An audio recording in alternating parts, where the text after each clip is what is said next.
জিন্দাবাদ, ভারতের সংবিধান জিন্দাবাদ, ভারতবর্ষ জিন্দাবাদ, আঞ্জুমানে জামিয়াত উলামা জিন্দাবাদ, পিতারা ফেরাউল্লাহ সিদ্দিকী জিন্দাবাদ। আমাদের ভাইজান বক্তব্য রাখবেন, ধীর স্থির ভাবে শুনবেন, তাদের যে দিক নির্দেশনা নিয়ে আমরা বাড়ি ফিরব, আগামী দিন আমরা কিভাবে আন্দোলন করব তিনি আমাদের সম্মুখে বলবেন।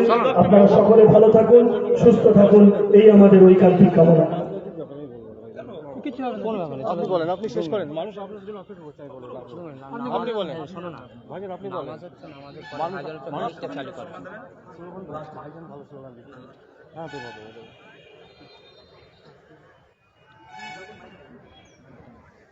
40 মাইকটা চালিয়ে দেবে, 40 10 মিনিট লাগবে নামাজে। 35 হ্যাঁ হ্যাঁ। এখন আমাদের প্রতিবাদী সমাবেশ শেষ হবে। এখন বক্তব্য রাখবেন আপনার আমার প্রাণ পুরুষ, আপনার আমার লাইনের উনি যুব সমাজের আইকন, বিভিন্ন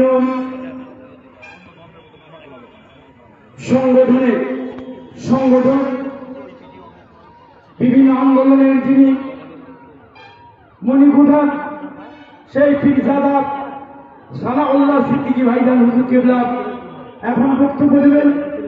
এখনো যারা রাস্তায় আছেন আপনার ভিতর প্রবেশ করুন। সত্যি খুব ভালো লাগছে আজকে এমন একটা সমাবেশ, ওয়াকা বিল নিয়ে মানুষ এমন সচেতন হয়েছে, এমন যে আমাদের সমাবেশ শেষ করবে, কিন্তু আমি লক্ষ্য করছি এখনো এই দিক দিয়ে এখনো মানুষ আসছে, কোতোয়ালি এখনো মানুষ আসছে, মানুষ জেগে উঠেছে। ইনশাআল্লাহ কৃষি বিলের মতন ওয়াকফ বিল আমরা বাতিল করে ছাড়বো, ঠিক কিনা? ঠিক তো? এখন ভাইজান হুজুর কিবলা বক্তব্য রাখছেন। একবার তাকবীর দেন, নারে তাকবীর, নারে তাকবীর, আওলাদে মুজাদ্দিদুজ্জামান, নারে তাকবীর। মহান ভারতবর্ষ, মহান ভারতবর্ষ, মহান ভারতবর্ষ, মহান ভারতবর্ষের হিন্দু মুসলিম ভাই ভাই, হিন্দু মুসলিম ভাই ভাই, শিখ ইসাই ভাই ভাই, ভারতবর্ষ জিন্দাবাদ, মহান ভারতবর্ষ জিন্দাবাদ, মহান ভারতবর্ষের সংবিধান জিন্দাবাদ, ভারতবর্ষের সংবিধান জিন্দাবাদ।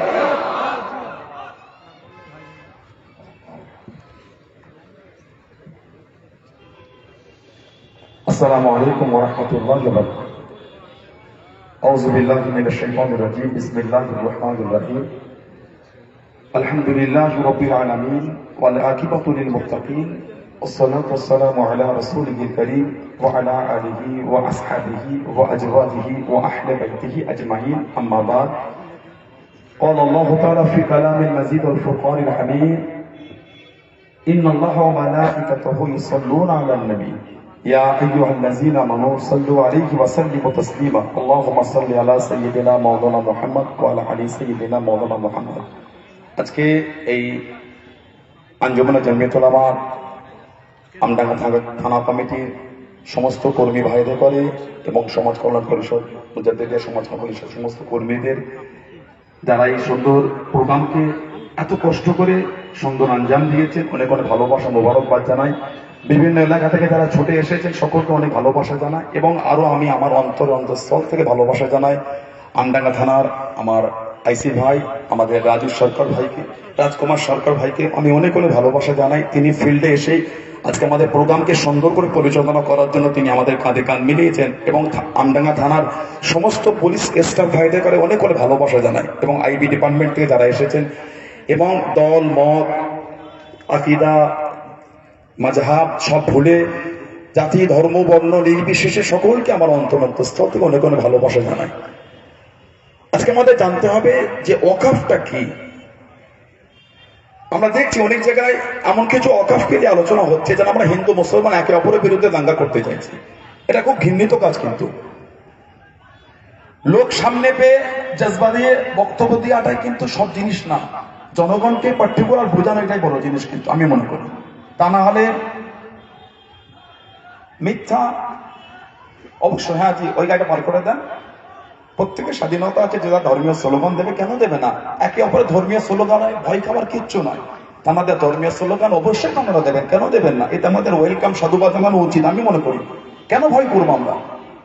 কিন্তু দুঃখ তো লাগে যখন আমরা ইউপিতে দেখি মসজিদে মিনারে ওঠে ঝান্ডা মাদে অন্য ধর্মের, এটা খুব ঘৃণা লাগে। তাদের মানসিকতাকে ভাবতে অবাক লাগে, কোন মানসিকতা তারা মানুষ, আমরা অবাক হয়ে যাই। ভাই বলছিলেন গতকাল কলকাতা যেটা হয়েছে, বাস থেকে একটা গেরুয়া পতাকা খোলা হচ্ছে, আমি এটা ধিক্কার জানাচ্ছি, আমি ব্যক্তিগত আমি এবং আশাবাদী প্রকৃত মুসলমান সেও ধিক্কার জানাবো। এটা আমরা এটা মানতে পারি না। তার অধিকার আছে তার ধর্মের পতাকা, তার ধর্মের ঝান্ডা, তার ধর্মের স্লোগান দেবার, কারো অধিকার নাই তার ধর্মের উপর আঘাত করার। কেন করবে? যদি ওই পতাকা কোন মুসলমান বা প্রেশার ক্রিয়েট করে খুলে থাকে, আমি তার মানসিকতা ঘৃণা করছে, তার এই কর্মে আমি প্রতিবাদ জানাচ্ছি। এটা আমার ভারতবর্ষ সংবিধান নয়, এটা আমার ভারতবর্ষের কৃষ্টি কালচার নয়। কিন্তু যদি সেই বাসওয়ালা নিজের স্বইচ্ছায় খুলে থাকেন, সেই ভিডিওটা গেলে হিন্দু মুসলমানের মধ্যে দাঙ্গা লাগাবার জন্য মিসগাইড যারা করছে, তাদের করে ঘৃণা জানাচ্ছে, তাদের মানসিকতায় ধিক্কার জানাচ্ছে, তাদের মুখে থুতু ছিটাচ্ছে। আমরা আজকে অবাক হয়ে যায়। আমরা আজকে আমাদের ভাবতে ওয়াকাফটা কি। আমি দেখছিলাম ওয়াকাফ নিয়ে আমরা এর আগে পর্যন্ত এত ওয়াকিবহাল ছিলাম না, বা এত কিছু আমরা জানতাম না। যারা ওয়াকাফের মেম্বার বা বিভিন্ন এডুকেটেড মঞ্চে যারা মানে পার্টিসিপেট করেন, বক্তব্য দেন, তারা এর উপর ডিসকাস করেছেন, জানেন, কিন্তু আমভাবে আমরা সবাই জানি না। ওয়াকফ কয়েক প্রকার হয়। আমাদের সমাজে যেই ওয়াকফ প্রপার্টির সমস্যা হয়েছে, ওটা ওয়াকফে লিল্লাহ। কোরআন শরীফে 3 নম্বর সূরা সূরা ইমরানে 92 নম্বর একটা আয়াত আছে। আল্লাহ পাক বলেছেন, লান তানালুল বিররা হাত্তা তুনফিকু মিম্মা তুহিব্বুন। আমার নবী পাক সাল্লাল্লাহু আলাইহি ওয়াসাল্লাম এই আয়াত যখন মদিনার নববী শরীফে বলেছেন, হযরত আবু তালহা রাদিয়াল্লাহু আনহু উঠে দাঁড়িয়ে, তার একটা খাজুরের বাগান ছিল বাইরুহা, আর যেই বাগানে একটা কুয়া ছিল বীরহা নামক কুয়া। হুজুর বলে, ইয়া রাসূলুল্লাহ সাল্লাল্লাহু আলাইহি ওয়াসাল্লাম, হুজুর আমি এই বাগানটা আপনার হাতে আল্লাহর রাস্তায় আমি হুজুর দান করে দিলাম, ওয়াকফ করে দিলাম, বিলীন করে দিলাম। তাই ওয়াকফ হলো, ওয়াকফের শাব্দিক যদি আপনি শব্দ ভাবেন, এটা হলো থামানো বা আটকানো। যারা হিফজ লাইনে পড়ে তারা ওয়াকফ মানে থামো, স্টপ করো, তিলাওয়াত করতে করতে থামো, এটা হিফজ বিভাগে এটা ব্যবহার হয়ে থাকে। তো ওয়াকফের একটা মানে হলো থামানো বা আটকানো। আর আমরা যদি দেখি সম্পত্তির হাত বদল, কোন জায়গার হাত বদল, আমাদের সমাজে যে ওয়াকফ প্রপার্টি নিয়ে আজকে এই সমস্ত গোটা ভারত জুড়ে আন্দোলন তৈরি হয়েছে, আমাদের পূর্বপুরুষ, আমাদের মুরব্বীরা তাদের ব্যক্তিগত জায়গা, ব্যক্তিগত সম্পদ থেকে আল্লাহর রাস্তায় আল্লাহকে খুশি করার জন্য আখিরাতের স্বার্থে তারা ব্যয় করেছে। এই ওয়াকফের জায়গার মালিক হলেন আল্লাহ। ওয়াকফ সম্পত্তিকে বিক্রি করতে পারবেন না। আর যে কাজের জন্য ওয়াকফ করা হয়েছে, যে কাজের জন্য ওয়াকফ করা হয়েছে, সেই কাজের জন্যই ব্যবহার হবে। মাদ্রাসা, মসজিদ, ঈদগাহ, খানকাহ, কবরস্থান, এগুলো দেখভালের জন্য যে কাজের জন্য প্রপারলি ব্যয় করা হয়েছে, তার জন্য এটা কার্যকারী হবে। আজকে যে জায়গায় কেন্দ্রীয় সরকার আমাদের ওয়াকফের সম্পত্তির উপর যেভাবে দখল নিতে চাইছে, আজকে যে আইন এনেছে, এই আইনে কেন্দ্রীয় সরকার তিনি আইন এটাই পাশ করেছে যে ওয়াকফ সরকারের নেতৃত্বে পরিচালনা হবে। কিন্তু এর আগে পর্যন্ত যেটা ছিল সেটা রাজ্য সরকারের অধীনস্থে, রাজ্য সরকারের মনোনীত মুসলিম ব্যক্তিদের দ্বারা এডুকেটেড, শিক্ষিত, ডক্টর, লয়ার, ইঞ্জিনিয়ার এবং এমপি, এমএলএ তাদের করে ওয়াকফ মেম্বারে নথিভুক্ত করে মুসলিমদের ধর্মীয় বিধান অনুযায়ী এই সম্পত্তি ব্যয় হতো। কিন্তু আজকে কেন্দ্রীয় সরকার যে আইন আনছে, সে নিজে আমাদের সম্পত্তির উপর হস্তক্ষেপ করে তার ইচ্ছা মতো এই সম্পত্তিকে সে ব্যবহার করতে চাইছে। এটা আমাদের শরীরে এক ফোঁটা রক্ত থাকতে আমরা এই জায়গা কোনোদিন কেন্দ্রীয় সরকারের অধীনস্থে তার হাতে দায়িত্ব দিয়ে ব্যয় করার অধিকার তাকে কোনোদিন দিতে পারি না। আমরা এই জায়গার মালিক আমরা না, এই সম্পত্তির মালিক আমরা না। আমাদের পূর্বপুরুষ এই সম্পত্তির মালিক আল্লাহ রাস্তায় দিয়ে দিয়েছে। যে জায়গার মালিক আল্লাহকে বানিয়েছে, সেই জায়গা আমরা আমাদের শরীরে এক ফোঁটা রক্ত থাকতে কেন্দ্রীয় সরকারের নোংরা চিন্তায় আমরা সহমত দিতে কোনোদিন পারবো না। আজকে অবাক হয়ে যায় কিছু কিছু নোংরা লোক এই আমাদের ওয়াকফের এই আন্দোলন এমন ভাবে সমাজের কাছে সোশ্যাল সাইড তারা বুঝাতে চাইছে আমরা যেন আন্দোলন হিন্দু মুসলমান একে অপরের বিরুদ্ধে কিছু। অবাক লাগে, আপনি ভাবলে অবাক হয়ে যাবেন। দেখলে অবাক হবে আমাদের ওয়াকফের আন্দোলনের যে কেসগুলি সুপ্রিম কোর্টে জমা হচ্ছে। ইতিমধ্যেই দেখেছি বাংলা সহ ভারতবর্ষের বিভিন্ন জায়গা থেকে কেস করেছে। আমার মৌলানা মুস্তাকির রহমান সাহেব বলছিলেন যে বাংলার মাননীয়া অবশ্যই তানাকে বিষয়ে আমরা ফুরফুরা দরবার শরীফ থেকে চিঠি করেছি। আমরা বলেছি বিভিন্ন রাজ্যের প্রধান মুখ্যমন্ত্রীরা ওয়াকফের জন্য কেস করছে সুপ্রিম কোর্টে। আপনার কাছে আমাদের অনুরোধ, আপনি আপনার এই বাংলার সিএম এর পদ থেকে সুপ্রিম কোর্টে একটা কেস করে। এবং আমরা বলেছি আপনার প্রত্যেকটা এমপি পার্সোনাল একা একা যেন তারা এই বিষয়ে কেস করে। ইতিমধ্যে আমাদের উপর আলোচনা হয়েছে ভাইদের মধ্যে, প্রেস বিবৃতিতে আমরা তো আগামীতে আপনারা দেখেছেন গত কয়েকদিন আগে ফুরফুরা দরবার শরীফে আমরা অনেক ভাই এক জায়গায় বসে এই বিষয়ে অনেক আলোচনা করেছি। আমাদের গতকাল মিটিং হয়েছে, আজকেও মিটিং চলছে। শহীদ মিনারে সমাবেশ ডেকেছে, কিন্তু তার আগে আমরা বলেছিলাম যে কলকাতা আমার সমাবেশের জন্য ডেট করেছি, সেই ডেট আমাদের পারমিশন হয়েছে, সেটা আমাদের ভাইয়ের আলোচনা চলছে। আজকে ফুরফুরা দরবার ভাইদের মিটিং আছে, আমরা কি করব। কেন ইতিমধ্যে আমাদের কলকাতায় একটা পারমিশন অলরেডি আমাদের হয়ে গেছে, আবার 26 তারিখে মিটিং, তার আগে আমাদের মিটিং এর পারমিশন অলরেডি বার হয়ে গেছে। এই নিয়ে আমরা ভাইয়ের আলোচনা আছে যে আগামী পদক্ষেপ আমরা কি নিতে চাইছি মুসলিম উম্মা। এবং আমাদের ভাবতে হবে এই যে আইন এনেছে শুধু মুসলমানদের ক্ষতি নয়। আজকে আপনি ভাবেন কলকাতা অনেক ওয়াকফ প্রপার্টি আছে, বাংলার বিভিন্ন জেলায় আছে, ভারতবর্ষের বিভিন্ন রাজ্যে আছে। ওয়াকফ প্রপার্টির উপরে মার্কেট আছে, নার্সিং হোম আছে, হসপিটাল আছে, স্কুল আছে, কলেজ আছে, সহায়খানা আছে, হোস্টেল আছে, বিভিন্ন কর্মসূচি ওয়াকফ প্রপার্টির উপর তৈরি করা হয়েছে। যদি ওয়াকফ প্রপার্টি একটা নাম আমি উল্লেখ করি, বাক্সার কাজ 7 পয়েন্টের পাশে ইসলামিয়া হসপিটাল ওয়াকফ প্রপার্টির উপরে যদি কেন্দ্রীয় সরকার ওয়াকফ প্রপার্টিকে নিজের হস্তক্ষেপ করে, নিজের ইচ্ছা মতন ব্যয় করে, ইসলামিয়া হসপিটালে শুধু মুসলমানরা ট্রিটমেন্ট পায় না, হিন্দু পায় না, পাঞ্জাবি পায় না, গুজরাটি পায় না, শিখ পায় না, বৌদ্ধ পায় না, দলিত পায় না, আদিবাসী পায় না, ভারতবাসী এই ইসলামিয়া হসপিটালে ট্রিটমেন্ট পায়। তাহলে বলেন ওয়াকফ প্রপার্টির ক্ষতি করা শুধু মুসলমানের ক্ষতি নয়, ভারতবাসীর ক্ষতি করা। এগুলো আমাদের ভাবতে হবে। আমার হিন্দু ভাইদের ভাবাতে হবে, খ্রিস্টানদের ভাবাতে হবে, দলিত আদিবাসীদের ভাবাতে হবে। আজকে কারা যেন পার্লামেন্টে দাঁড়িয়ে বলছিল না, কেন্দ্রীয় কিরণ রিজিজু না কি নাম ওনার, অবাক হয়ে যায়। তিনি বলছেন আমরা हमें बिल ला रहा है मुसलमान के लिए, पिछड़े वालों के लिए ला रहा है। शर्म आना चाहिए आपको, शर्म नहीं आते। কখনো কখনো আয়নার সামনে দাঁড়িয়ে নিজের মুখটা দেখবেন, ভেতরের চিন্তা আলাদা আর বাইরের চিন্তা আপনাদের আলাদা। যখন ভারতবর্ষের ট্রেনে, রেলে, বাসে, গাড়িতে, বাজারে বাড়ি থেকে বার করে রাস্তায় হেঁটে যাওয়া অবস্থায় মুসলিমগুলোকে পিটিয়ে পিটিয়ে হত্যা করে, মিট খাওয়ার মিথ্যা অজুহাত দেখিয়ে যুবক যুবক ছেলেগুলোকে রাস্তায় হত্যা করে, তখন তো আপনাদেরকে কোনো প্রতিবাদ পার্লামেন্টে দেখতে পাই না। আজকে কুমিরের কান্না এসেছেন আপনারা, আজকে কুমিরের কান্নাকে আমাদের মন ভোলাতে চাইছেন। আমরা মুসলমানদের পিছিয়ে পড়াদের জন্য আমরা এই ওয়াকফের বিল পরিবর্তন করতে চাই, ওয়াকফ আইন চেঞ্জ করতে চাইছি। যেদিন মুসলমানদের হত্যা করা হলো, আজও মুসলমানদের ভারতবর্ষের বিভিন্ন জায়গায় টর্চার করা হচ্ছে। আমার মালদার ভাইটাকে রাজস্থানে আফরাজুলকে হত্যা করা হলো, ভিডিও লাইভ করে হত্যা করা হয়েছে। সেই লোকটাকে আপনারা আপনাদের পার্টির ভোটে দাঁড় করিয়ে দিয়েছেন। এত নির্লজ্জাপি হয় আপনারা। আজকে আপনারা পার্লামেন্টে দাঁড়িয়ে বলছেন এই বিল আমরা মুসলমানদের উপকার করতে এসেছি। বাংলা একটা প্রবাদ আছে, চোরের মায়ের বড় গলা। সত্যি এগুলো খাতা কলমে হাতে হাতে অঙ্কে অঙ্কে মিলে যাচ্ছে। অবাক হয়ে যায় আমরা, সত্যি ভাবলে অবাক লাগে। বিলকিস বানুর ফাঁসি, বিলকিস বানুকে যারা রেপ করলো, ধর্ষণ করলো, তার উপর যারা শারীরিক নির্যাতন চালালো, সেই সমস্ত গুন্ডা জঙ্গি হীন মানসিকতার লোকগুলোকে বেল পাওয়ার পরে জেল থেকে আনার সময় গলায় মালা দিয়ে মিষ্টি বিতরণ করতে করতে আনছিলেন। আপনাদের এই মানসিকতা নিয়ে পার্লামেন্টে দাঁড়িয়ে বলছেন মুসলমানদের উপকারের জন্য বিল আনছি। লজ্জা লাগে না আপনাদের? সত্যি কি কোনোদিন ভুলো আয়নার সামনে আপনারা দাঁড়ান না? সত্যি কি কোনোদিন ভুলে নিজের মুখটা কোনোদিন আয়নায় দেখেন নাই? একবার দেখবেন, নিজের মন আপনাকে ঘৃণা করবে। আমি বলছি, সত্যি বলছি, ভালোবাসা নিয়ে বলছি।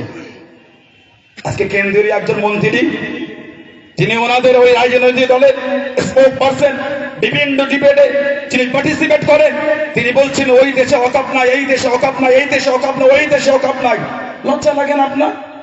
ভারতবর্ষে আপনারা শাসন করছেন, চালাচ্ছেন, এখন আপনার পক্ষে মতন একটা মন্ত্রীর মুখে এই শব্দগুলো মানায় না। কোন দেশে কি আছে না আছে আমরা ভারতবর্ষে আমরা জেনে কি বলবো? আমার দেশে কি আছে ওটা আমরা জানি, আমার দেশের আইন কি আছে আমরা জানি। সৌদি আরবে চুরি করলে হাত কাটে, আমার দেশে হাত কাটবে?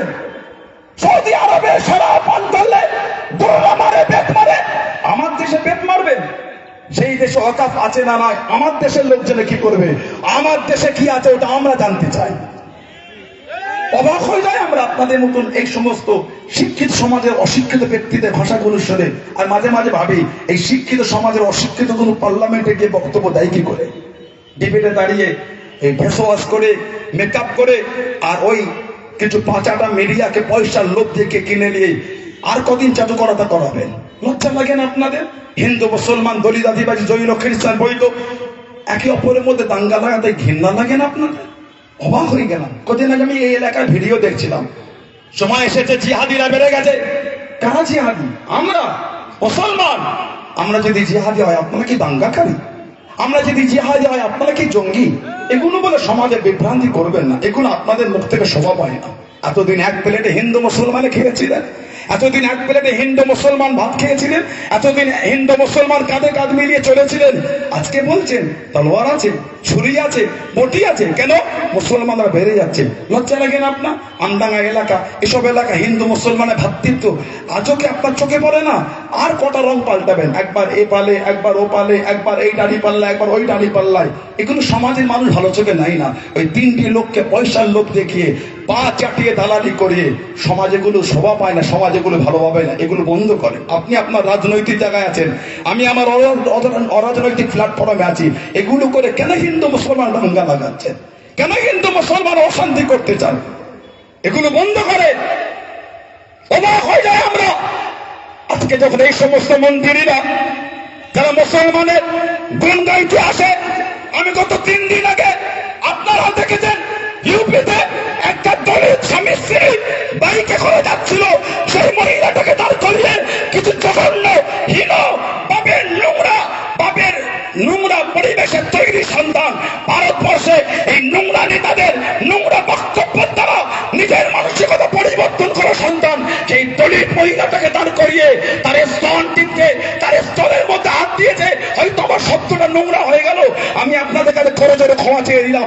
তার স্তনের উপর হাত দিয়েছে, তার সাথে নোংরা বিহেভ করছে, শারীরিক টর্চার করছে, তার উপর অত্যাচার করছে। সেই সমস্ত পার্টির মেম্বারে দাঁড়িয়ে বলছে, পার্লামেন্টে দাঁড়িয়ে বলে মুসলমানদের ডেভেলপ করবো। আপনাদের কাছে একটা দলিল, আমার বোন আমার মা সুরক্ষিত নয়, মুসলমানের বাড়ি মেয়েগুলো সুরক্ষিত হবে কি করে? অবাক হয় আমরা। পার্লামেন্টে দাঁড়িয়ে ভাষণ দিচ্ছে, লজ্জা লাগে না? রাজ্যসভায় দাঁড়িয়ে ভাষণ দেন, শরম হয় না? আপনার দলের একটা সক্রিয় হিন্দু মুসলমান, আপনার দলের সক্রিয় একটা মুসলিম মহিলা, একজন মুসলিম যুবক, মুসলিম একজন সক্রিয় মেম্বার নয়, আপনার দলের প্রতিনিধিত্ব হয় পার্লামেন্টে বক্তব্য দেবে, রাজ্যসভায় বক্তব্য দেবে। আপনার দলের মেম্বারগুলো মুসলিম শূন্য, সেই দলের বড় বড় নেতাগুলো দাঁড়িয়ে বক্তব্য দেয়। আমরা মুসলমানের ডেভেলপের জন্য এই বিল তৈরি করছি। লজ্জা হওয়া দরকার আপনাদের। তাই আজকে আমাদের এই আমডাঙ্গা সমাবেশ, এখান থেকে আমরা বিল প্রতিরোধ করতে পারবো না। এই আইন, বিল বলা ভুল, আইনটা। তাহলে বলবেন ডাকলেন কেন? আপনাদের অবগত করাবার জন্য, আপনাদের বিষয়টা জানাবার জন্য। এবং আমরা এক, শুধু মুসলমান নয়। আবার বলছি, যদি ভাবেন এটা মুসলমান আন্দোলন, হেরে গেলেন আপনারা।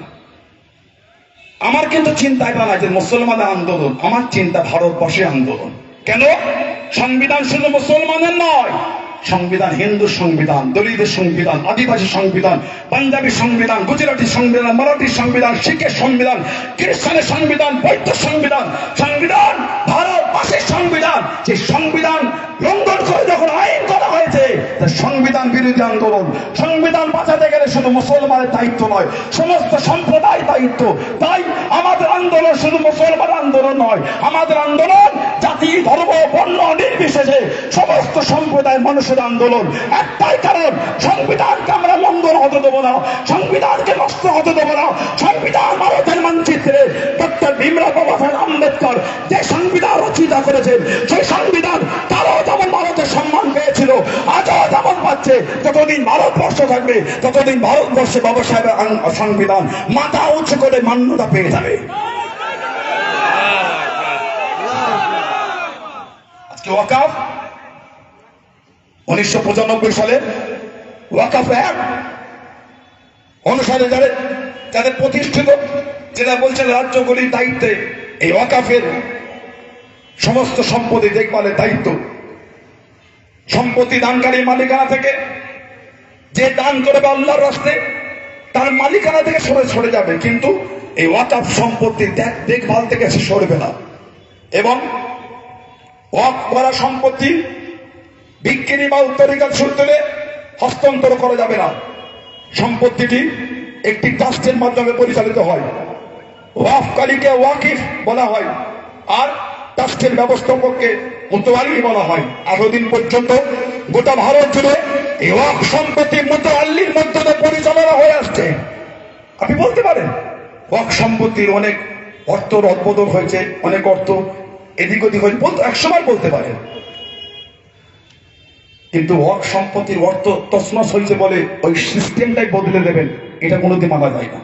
তাহলে বলেন না, কত মন্ত্রী কত কিছু তাদের দায়িত্ব থেকে অর্থ তসরুপ করে, তাহলে এই পদগুলি বন্ধ করে দেবেন। আমরা গত 2 বছর আগে দেখেছি অল ইন্ডিয়া ভাবে নিট পরীক্ষায় হাজার কোটি টাকা দুর্নীতি হয়েছে। নিট পরীক্ষায় হাজার কোটি টাকা দুর্নীতি হয়েছে। সেই দুর্নীতি একবার পর্যন্ত পার্লামেন্টে কোনো আলোচনা হয়নি। রাফায়েল ভারতবর্ষের গত 5 বছর কম বেশি আগে রাফায়েল কিনা দিয়ে হাজার কোটি টাকা দুর্নীতি হয়েছে। তারপরে আইন আনা হলো যে এই নিয়ে দ্বিতীয়বার প্রশ্ন করা হবে না। অবাক হয়ে যায় আমরা, এগুলো আমরা ভাবলে সত্যি অবাক হয় যে কারা সমাজে অশান্তি করছে আর কারা এসে সমাজের অশান্তির ভাগ পাচ্ছে, কে সমাজে দাঙ্গা লাগাচ্ছে আর কার ওপর এসে এই ইসলামটা পড়ে যাচ্ছে। আজকে মাথায় টুপি দিয়ে ট্রেনে বাসে ঘুরলে বাংলার কিছু যুবক কিছু যুবতীর মনে এমন নোংরা বিষ শুকিয়ে দেওয়া হয়েছে, আমাদের দিকে যারা নোংরা চিন্তায় তারা দেখাচ্ছে। কেন কেন আমাদের কোনো নোংরা ভাবে দেখছেন? কেন আমাদের দিকে নোংরা চিন্তায় দেখছেন? আমরা দেখেছি গতকাল থেকে সোশ্যাল সাইটে এমন একটা প্রচার হচ্ছে। গতকালকে কলকাতায় সবাই যাবার সময় একটা গাড়ি থেকে নাকি বন্দুক দেখিয়েছিল, যদি দেখিয়ে দেখে অন্যায় হয়েছে। সেখানে কিছু যুবক চড়াও হয়েছে, গাড়ি ভাঙচুর করেছে। কিন্তু আমার জানার ইচ্ছা, সেখানে তো প্রশাসন ছিল, সেখানে তো প্রশাসন প্রেজেন্ট। সেই বিষয় কি প্রশাসনের হস্তক্ষেপ করা উচিত ছিল না? সেই বিষয়টা কি প্রশাসনের দেখা ঠিক ছিল না? যখন এত বড় একটা আপত্তিজনক অবস্থা তৈরি হলো, প্রশাসন ভাইদের তো উচিত ছিল গাড়িটাকে মানে আটকে দিয়ে লোকগুলিকে থানায় নিয়ে গিয়ে বিষয়টা কি, সে গাড়িটাকে কোন চিন্তায় ছেড়ে দেওয়া হলো। আজকে এই ছেড়ে দেওয়ার কারণে সোশ্যাল সাইটে এক শ্রেণীর মানুষ মুসলমানদের নোংরা ভাবে আক্রমণ করছে। কেন কেন এগুলি করা হচ্ছে? আমরা দেখেছিলাম গত কয়েক মাস আগে দিল্লিতে একজন 18 বছরের বাচ্চা ছেলেকে প্রায় 20 থেকে 25 কিলোমিটার গোরক্ষ কমিটির নামে দাঙ্গাকারীরা ছুটিয়ে নিয়ে গিয়ে একটা 18 বছরের ছেলেকে গাড়ির মধ্যে গুলি করে হত্যা করা হয়েছে। পরে যখন জিজ্ঞাসা করা হলে তাদের জবাব ছিল, আমরা মনে করেছি মুসলমান। লজ্জা লাগেন আপনাদের? মুসলমান হলে মানতে হয়, মুসলমান হলে হত্যা করতে হয়, মুসলমান হলে গুলি করতে হয়। কি মানসিকতা তৈরি হয়েছে আপনাদের? একটাই কারণ তৈরি হয়েছে এই নোংরা সরকারের কিছু নেতাদের নোংরা ভাষণের জন্য। তাই আমরা আজকে অঙ্গীবদ্ধ হব, জাতি ধর্ম বর্ণ নির্বিশেষে আমরা একে অপরের সমস্ত অসুবিধায় পাশে দাঁড়িয়ে তীব্র থেকে কঠিন তীব্র আন্দোলন তৈরি করব। আবার আমি আপনাদের কাছে বলবো, কোনদিন ভাববেন ওয়াকাফের আন্দোলন শুধু মুসলমানের আন্দোলন, হেরে গেলেন আপনি। এই মানসিকতা আমি আন্দোলনে নামিনি, আমি আন্দোলন নেমেছি ওয়াকাফের আন্দোলন, ভারতবর্ষের আন্দোলন। এই মানসিকতা তৈরি করে, কেন ওয়াকাফ শুধু মুসলমানের নয়, এই ওয়াকাফের জায়গায় আমার অনেক হিন্দু ভাইরা উপকৃত হচ্ছে। তার সাথে সাথে আমার ভাই যেটা বলছিলেন এরপরে চিন্তা এদের দেবত্বের সম্পত্তি, যেটা হিন্দু ভাইদের, খ্রিস্টান ভাইদের সম্পত্তি আছে গির্জা, শিখ ভাইদের আছে গুরুদ্বারা, সব সম্পত্তিগুলো এই 56 इंची सेना। हम तो फकीर आदमी है, झोला लेके भाग चलेंगे, हम तो फकीर है। ফকির আগে থেকে সব মাল বিদেশে পাচার করে দিচ্ছে। বিজয় মালিয়া, নীলম মোদী, অনিল মোদী, এই সমস্ত চেলাগুলোকে দিয়ে হাজার হাজার কোটি টাকা সম্পত্তি আগে থেকে বিদেশে পাচার করে দিচ্ছে। কেন জানে? যেদিন আমার গদি উল্টাবে একটা মুহূর্ত দেশে থাকার মতন আমার অবস্থা থাকবে না। পার্লামেন্টের মতন জায়গায় পায়ের ওই যেটা পরে আমরা চলি ওটার পায়ে থাকবে না, হাতে উঠে যাবে জনগণের সাথে, জানো ভালো করে। আজকে অবাক আমাদের কোন সম্পত্তির উপর হস্তক্ষেপ করতে চাইছে। ভারতের মোট অকাপ সম্পত্তি হলো 9.4 লক্ষ একর, নিয়ন্ত্রণ ও পরিচালনা করে, তার আনুমানিক মূল্য 1.2 লক্ষ কোটি। 1.2 লক্ষ কোটি। ভারতবর্ষের যে অকাপ আছে তার সম্পত্তির দাম এত, যেটা ভারতবর্ষের তৃতীয় বৃহত্তম সম্পত্তির মালিক হল ওয়াকাফ। রেল এবং ডিফেন্সের পরে তৃতীয় হচ্ছে ওয়াকাফের সম্পত্তি। পশ্চিমবাংলায় প্রায় 80 থেকে 82 হাজার একর সম্পত্তি পশ্চিমবাংলায় ওয়াকাফের সম্পত্তি আছে। আজকে আমরা কিছু কিছু ভাই বলছে ওয়াকাফ এটা বন্ধ করে দেওয়া হোক, এটা কোথা থেকে এলো? আমি গতকাল রাতে হিস্ট্রি দেখতে গিয়ে পেলাম ওয়াকফ প্রথমে হয়েছিল দিল্লি সালতানাতের প্রথম যুগ থেকে শুরু হয়, যখন সুলতান মঈজউদ্দিন শামস তার ক্ষমতা চলছে তখন থেকে ওয়াকফ এইটা শুরু হয়েছে। 19 শতকের শেষের দিকে ব্রিটিশ রাজত্বকালে লন্ডনের প্রিভি কাউন্সিলে পৌঁছানো একটি ওয়াকফ সম্পত্তি নিয়ে বিরোধের পর ভারতে ওয়াকফ বিলুপ্তির আহ্বান জানিয়ে একটি আন্দোলন শুরু হয়। মামলার শুনানিকারী 4 ব্রিটিশ বিচারক ওয়াকফকে সবচেয়ে খারাপ ও সবচেয়ে ক্ষতিকারক ধরনের একটি চিরস্থায়ী ব্যবস্থা হিসাবে নিন্দা করেছে এবং এটিকে অবৈধ ঘোষণা করে। তবে আমার ভারতবর্ষে এই সিদ্ধান্ত গৃহীত হয়নি এবং 1913 সালে মুসলিম ওয়াকফ বৈধকরণ আইন ওয়াকফ প্রতিষ্ঠানকে সংরক্ষণ করে। তারপর থেকে ওয়াকফ বিলুপ্ত করার আর কোন প্রচেষ্টা করা হয়নি। স্বাধীনতার পর 1954 সালে আইন পাশ হলে 1964 সালে আইনসম্মত সংস্থা central Waqf council of India প্রতিষ্ঠা হয়। সেই প্রতিষ্ঠার মধ্য দিয়ে আজ পর্যন্ত ভারতবর্ষে এই ওয়াকফ চলে আসছে। 2013 সালে সংশোধনীয় ওয়াকফ ব্যবস্থাপনাকে আরো দক্ষ স্বচ্ছ করার জন্য 2013 সালে আইনের কিছু বিধান সংশোধন করা হয়েছিল, কিন্তু কোন সময় ওয়াকফের মূল বিধান পরিবর্তন করা হয়নি। কিন্তু আজকে আমরা দেখছি ওয়াকফের এই আইন পরিবর্তনের নামে পুরো ওয়াকফের সিস্টেমটাকে বদলে দিয়ে আমাদের হাত থেকে তাদের হাতে ক্ষমতা দিতে চাইছে। কেন? আমাদের মুরব্বীদের রক্ত পানি করা পয়সা দিয়ে সম্পত্তি কিনে আল্লাহকে খুশি করার জন্য, ইসলাম বাঁচাবার জন্য, মসজিদ মাদ্রাসা খানকা কবরস্থান ঈদগাহ বাঁচাবার জন্য যে সম্পত্তি আল্লাহ রাস্তায় ব্যয় করেছে, আল্লাহ রাস্তায় ব্যয় করা সম্পত্তি, এই জালেম, এই বর্বরতা, এই ইমর্ষণগুলি আমাদের হাত থেকে ছিনিয়ে এনে তাদের ইচ্ছা মতন ব্যবহার করার জন্য তারা ছিনিয়ে নিতে চাইছে। শরীরে 1 ফোঁটা রক্ত থাকতে ইমানি মুসলমান, ভারতবর্ষের মুসলমান, ভারতবর্ষের মানুষ এই কেন্দ্রীয় সরকারের আইন মানছি না, মানছি না, মানছি না। আমরা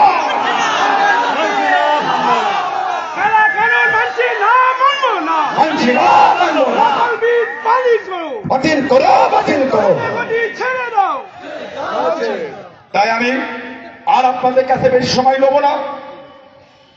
অল্প সময়ের মধ্যে আমি আমার বক্তব্য শেষের দিকে এগিয়ে যাব।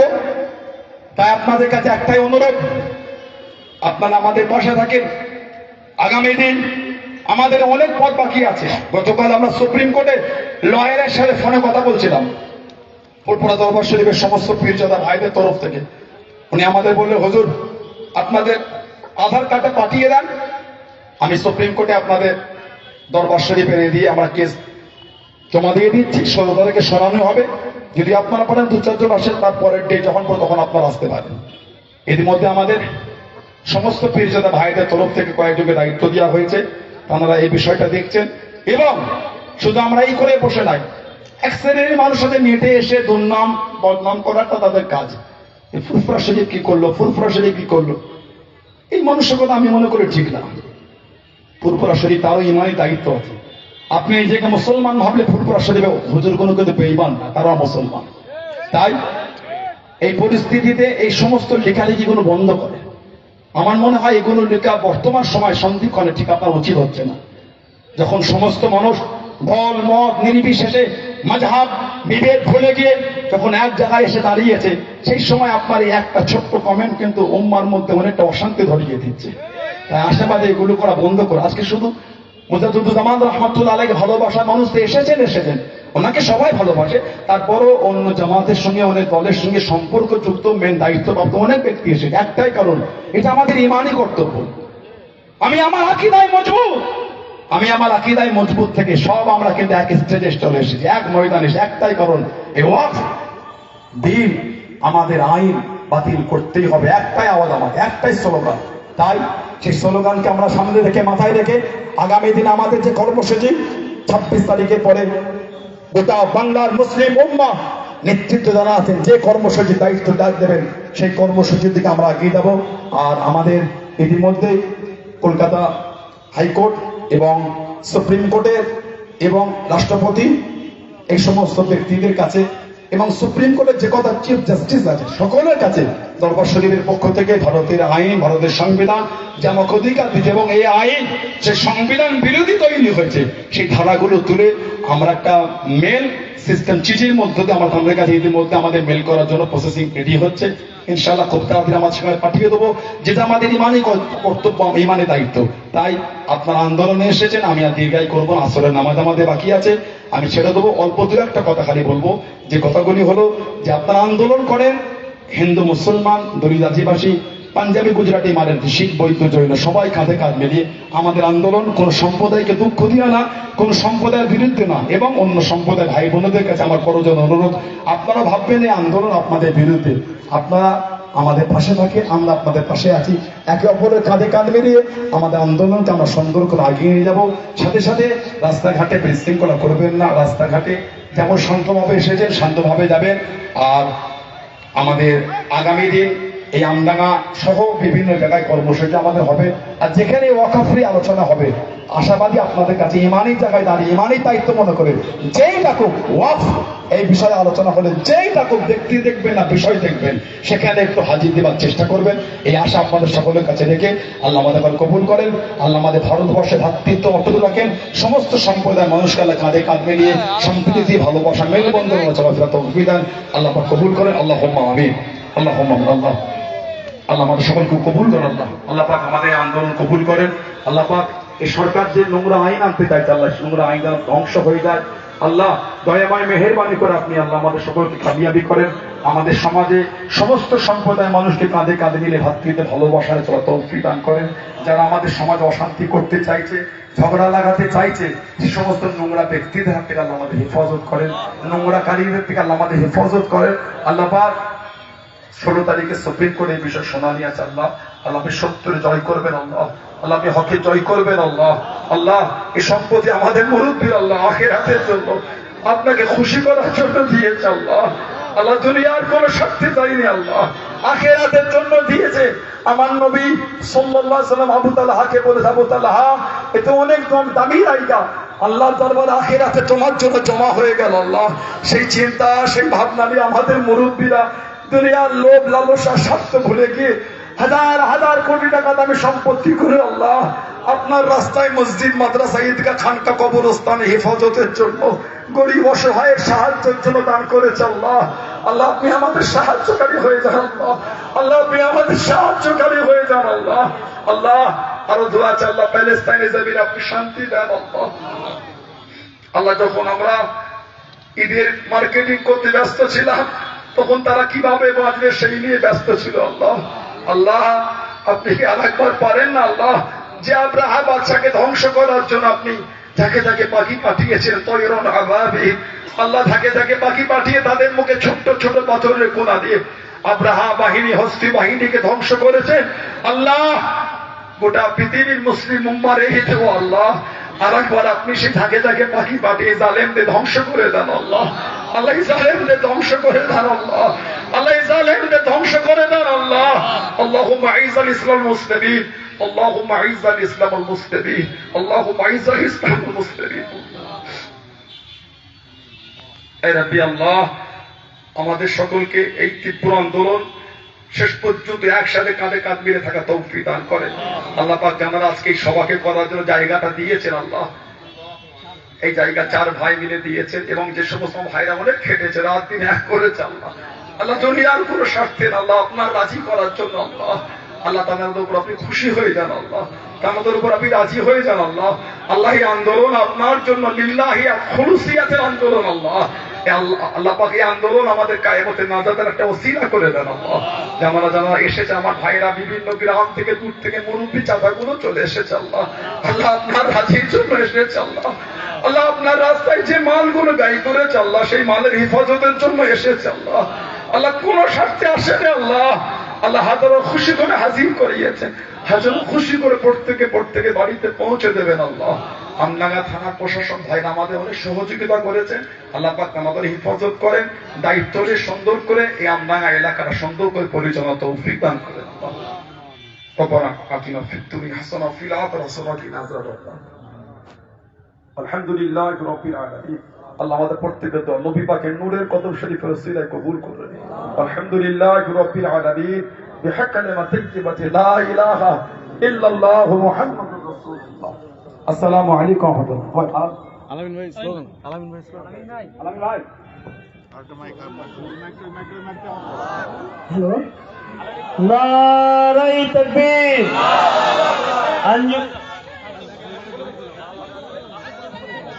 আঞ্জুমানে জমিয়তে ওলামা, আঞ্জুমানে জমিয়ত ওলামা বিজেপির এই কালা কানুন মানছি না, মানবো না। বিজেপির এই কালা কানুন মানছি না,